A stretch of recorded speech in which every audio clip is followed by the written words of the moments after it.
নমস্কাৰ, দেশ বা দেশৰ বাহিৰৰ পৰা য'ত স্থানৰ পৰা আমাৰ ভিডিঅ'টো চাই আছে তাক আমাৰ ইউটিউব চেনেলৰ পৰা অসংখ্য ধন্যবাদ জনাইছোঁ।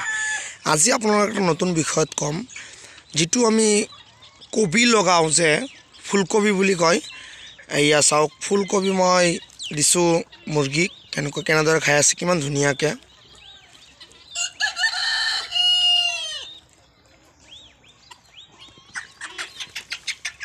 এয়া আপোনালোকে চাব পাৰে, চীনা মুৰ্গীকেইটাও বহুত ধুনীয়াকৈ খাইছে।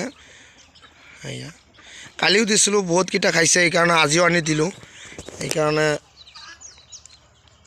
এয়া চাওক কেনেদৰে খাই আছে মুৰ্গীবিলাকে, তাতেও দিয়া হৈছে কেইটামানক।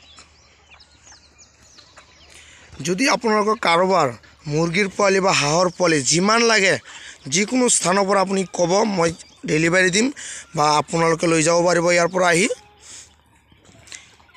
আপোনালোকৰ কাৰোবাৰ যদি ইনকুবেটৰ মেচিন লাগে, 1000 কেপাচিটি, 2000 কেপাচিটি, 200 কণী, 300 কণী, 100 কণীৰ বাবে, তথাপিও মোৰ পৰা লৈ যাব পাৰিব।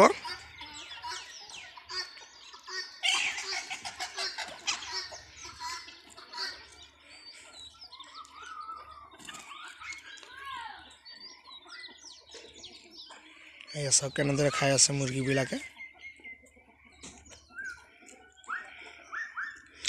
আৰু ঠাণ্ডা দিনত যিটো বেমাৰ পায়, ৰাণীখেত বেমাৰখন বা ৰাণীখেত বা CRD বেমাৰ পায়, এই বেমাৰটো মোৰ ফাৰ্মত এবাৰ লগা নাই।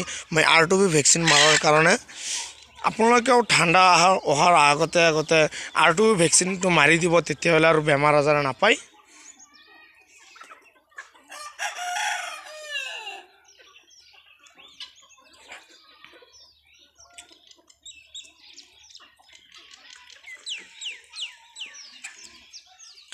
তেতিয়াহ'লে আজি এই ভিডিঅ'টো মই ইয়াতে সমাপ্ত কৰিছোঁ। নেক্সট এটা ভিডিঅ'লৈ আপোনালোকৰ মাজত আহিম। মই মমতা চালি, ধন্যবাদ।